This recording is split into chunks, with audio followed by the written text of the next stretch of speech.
대단하죠. 한국 소주에 일본 맥주 섞었다. 윤 기시다 폭탄주 건배. 이런 게 기사로 나와야 되는지 참. 이게 이제 돈가스 집이죠. 근데 건배할 때도 엉덩이를 왜 들어?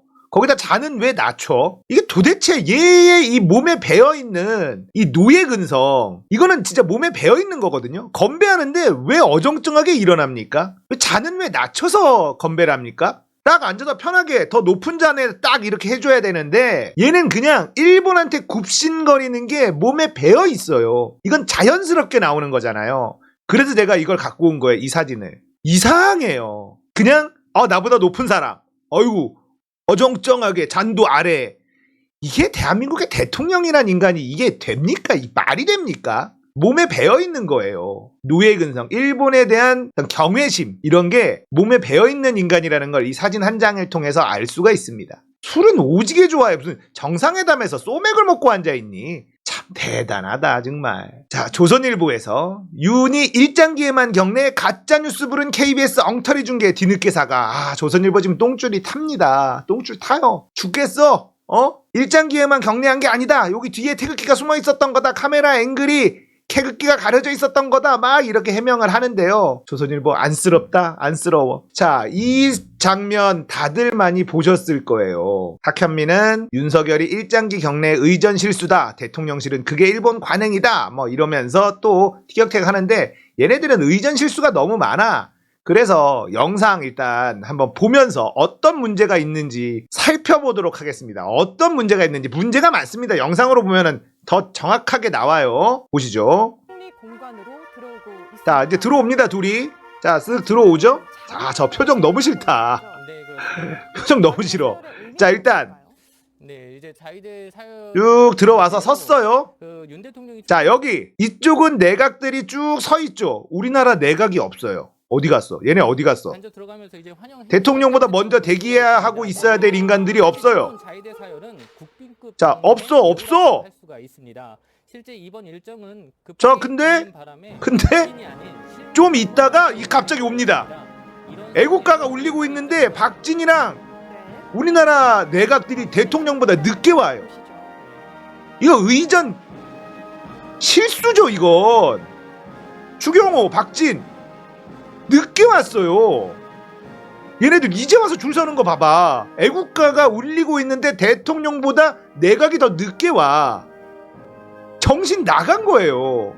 자, 거기다가 애국가가 울려 퍼지고 있고 저 맞은편에는 태극기가 있습니다. 대통령 가슴에 손 안 올리니? 가슴에 손 안 올려?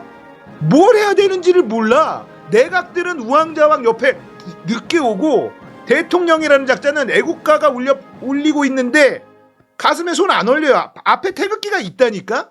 말도 안 되는 일이 벌어집니다. 자, 여기서 이제 논란의 일장기에 대한 경례가 나옵니다. 자, 이 뒤에 화면에 가려져 있지만 태극기가 있습니다. 태극기 일장기 2개가 있어요. 윤석열 저 표정, 저 걸음걸이 진짜 싫은데, 자, 태극기에 가슴에 손을 얹고 인사를 하는데 기시다는 안 했죠. 윤석열은 일장기에 인사를 합니다. 이게 뭡니까?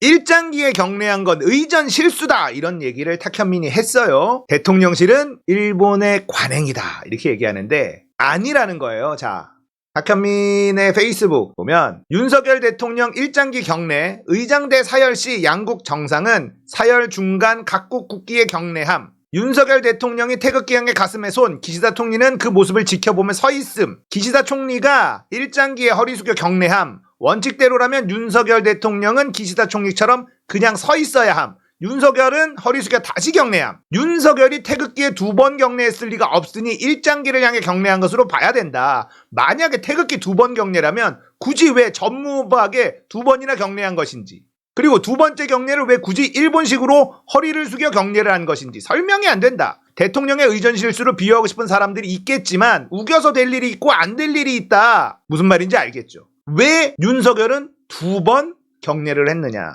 태극기에는 가슴에 손을 올리고 1번 경례를 했으니 고개를 숙인 건 일장기에다가 경례를 한 것이다. 기시다가 만약에 태극기에 가슴을 손을 올려줬어, 윤석열이랑 같이. 그러면 윤석열이 일장기에 고개를 숙인 것도 괜찮아. 하지만 기시다는 가슴에 손 안 올렸고 윤석열만 가슴에 손 올렸잖아. 그러면 기시다가 경례할 때 윤석열도 서 있었어야 된다는 겁니다. 무슨 말인지 아시겠죠?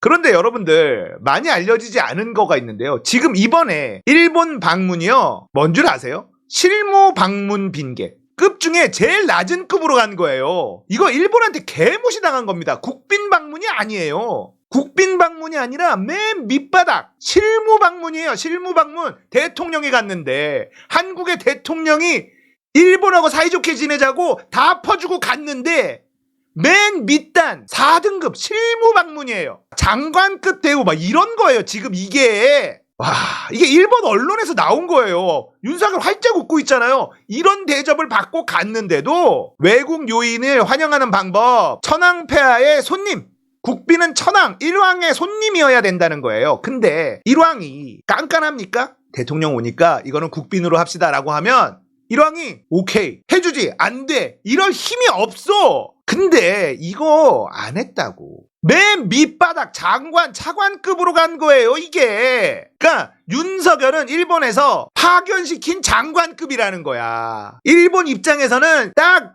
윤석열 하는 꼴이 우리가 파견한 장관급이야. 그냥 이런 대접을 받고 다 퍼주고 있는 게 윤석열이라는 겁니다. 개망신이에요. 이건 대놓고 개 무시를 한 거란 말이에요. 아시겠어요?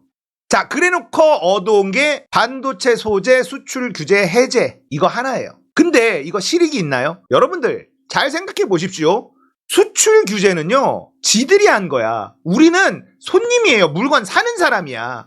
파는 사람이 안 판다 그랬어. 그래서 누가 손해봤어? 일본이 더 손해봤어요. 근데 이거 해제하면 누가 좋아? 일본이 좋아요. 우리나라 얘네들이 규제해서 한국에서 이거 만든 회사들이 오히려 더 손해를 보게 된 짓을 성과라고 얘기하고 있는 겁니다. 자, 이러면 한국이 소재 회사들 기술 개발하고 막 이렇게 납품한 사람들이 있을 거 아니에요. 그러면 이제 일본하고 경쟁해야 돼. 아시겠어요? 그러면 한국 기업한테 손해보는 수출 규제 해제 아닙니까? 이게 어떻게 성과일 수가 있어요. 자, 그리고 우리는 WTO 제소 취하해줬어요. 자, 이거 WTO 제소 무조건 이기는 싸움이었거든요. 왜냐? 아베가 회고록에 수출 규제를 강제징용 때문에 했다라고 썼어요. 경제를 정치에다가 끌어들인 거예요. 이거는 WTO에서 무조건 패소합니다. 일본이. 우리가 무조건 승소하는 건데 이걸 제소 취하해줬어요. 이게 뭐 하는 짓입니까? 그나마 조금이나 도움이 되는 화이트 리스크 복구는 안 해줬어요. 일본한테 유리한 것만 해줬고요. 한국한테 조금이라도 유리한 건 아예 안 해준 게 이번 방일의 성과입니다. 등신도 이런 등신이 없다니까요. 대통령실 일본 사과 한 번 더 받는 게 어떤 의미 있나 이러고 있어요. 이게 일본이 파견한 정부 아닙니까? 이런 말을 할 수가 있습니까? 자, 그런데 일본 언론에서 한일 정상화 일치 기시다 독도 문제 제기했다. 자, 이런 뉴스가 나왔어요. 이건 진짜 나라 뒤집어지는 말인데 한일 정상회담 때 윤석열에게 위안부 합의 재차 이행을 언급했다.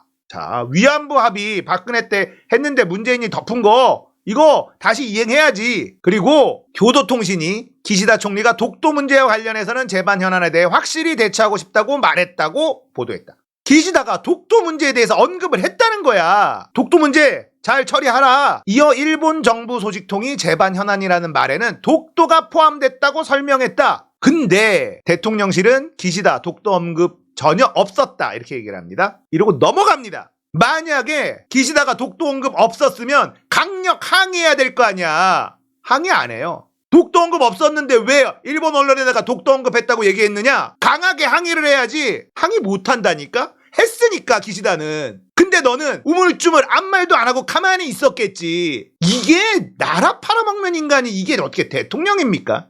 자, 대통령실이 한일 위안부 이행과 독도 영유권 문제를 언급했다는 일본 언론에 대해 부인했어요. 대통령실 관계자는 독도 관련 이야기는 전혀 없었다. 자, 이렇게 얘기했는데 위안부 문제는 파악을 해봤는데 논의된 내용을 전부 다 공개하는 것은 부적절하다고 본다. 공식 발표 위주로 판단해달라. 이게 뭡니까? 위안부는 또 얼마나 퍼준 거야? 공개를 하는 게 부적절하대. 야, 국민들한테 공개도 못할 걸 왜 처하고 앉아있니? 문재인 대통령은 정권을 잡자마자 위안부 합의에 문제가 있다고 재단을 해체하고 사실상 파기하더니 또 임기 말엔 파기가 아니라고 했다. 더불어민주당에서 어떤 입장을 갖고 있는지 먼저 밝혀주는 게 상황을 이해하는 데 큰 도움이 될 거라 생각한다. 여기서 또 문재인을 걸고 넘어지고 민주당을 걸고 넘어지는데, 자, 이 부분에 대해서 제가 간단하게 설명해 드릴게요. 제가 대한민국에 살면서 외교라는 것이 이거구나라고 느낀 게 바로 문재인 정부의 위안부 합의에 대한 대처였습니다. 어떻게 했느냐? 박근혜가 공식적으로 합의를 했잖아. 그런데 우리가 이걸 깨면 일방적으로 우리가 합의를 파기하는 게 돼요. 모양새가 안 좋지. 그래서 강경화 외교부는 머리를 씁니다. 어떻게 하냐면, 자, 이거 위안부 합의 우리 파기는 안 해. 근데 니네 돈은 필요 없어. 이렇게 얘기합니다. 우리 돈으로 할게. 그래서 일본이 준 돈이 지금도 그대로 있어요. 갖고 가라. 자, 그 재단은 없애지 않았어요. 일본 돈 대신 한국 돈이 들어가 있습니다. 무슨 말인지 아시겠어요? 그리고 일본한테는 자, 일본 돈 이거 갖고 가라. 이렇게 얘기했어요. 만약에 일본이 그 돈을 갖고 가면 스스로가 일본이 먼저 합의를 깨는 거예요. 지금도 그 돈이 그대로 있습니다. 그러니까 재단을 해체하지도 않았고 파기도 하지 않았어요. 그 대신에 일본 돈을 건드리지 않았던 겁니다. 자, 그러면 우리 입장에선 이 합의를 이행하지 않은 것이 되는 거고 파기하지도 않은 것이 되는 거예요. 위안부 할머니들의 자존심도 지키고 외교적인 문제도 지킨 겁니다. 이걸 보면서 강경화의 외교부에 굉장히 감탄을 했었어요. 이런 게 외교구나. 일본도 이러지도 저러지도 못하는 거고. 자, 일본 돈을 쓰지 않았으니 일본은 이 위안부 관련돼서 한 게 없는 게 된 거예요. 야, 그 돈을 써야지 우리가 할 말이 있는데 그 돈을 안 썼으니 일본은 할 말이 없는 거예요. 너무나 멋진 대처 아니었습니까? 근데 무슨 더불어민주당이 어떤 입장을 갖고 있는지 뭘 밝혀? 니들이 위안부 할머니들하고 아무 상의 없이 그냥 합의해가지고 돈 덜렁 들고 와가지고 이걸로 퉁치자 한 거 아니야? 자, NHK는 기시다 총리는 윤 대통령의 위안부 문제에 대해 과거 양국 간의 합의를 착실히 이행할 것 한국 측에 요구했다. 그리고 시네마현 다케시마 독도를 둘러싼 문제에 대해서도 일본의 입장을 전달했다. 기아나 세이지 일본 장관 독도 문제가 포함됐고 위안부 합의에 대해 착실한 이행을 요구했다. 자, 이렇게까지 장관도 얘기하고 기시다도 얘기했는데 우리나라는 독도 얘기는 없었다. 위안부는 밝힐 수 없다. 독도 얘기 없었으면 강력하게 항의를 해야 될 거 아니야, 이 펄어지들아. 뭐하고 있는 거야? 아무 말도 못하고 있으면 독도 얘기 했다는 거 아닙니까? 대통령실 독도 이야기는 전혀 없었다? 그러면 기시다 멱살 잡고 싸워야 될 거 아니야. 야, 독도 얘기 없었는데 니들이 왜 언론에다 그런 얘기를 해? 말할 수 있어? 말 못하면 기시다는 독도 얘기 한 거잖아. 지금 이러고 오는 거예요. 일본 가서 개망신당하고 다 내주고 찍소리도 못하고 소맥 먹는다고 좋다고 가가지고 엉덩이 들고 건배하니까는 어유 원고주춤 해가지고 자는 아래에다가 와, 이게 뭡니까? 뒷목 잡자. 진짜 최악입니다. 진짜 최악. 역대 최악. 탄핵밖에는 답이 없어요.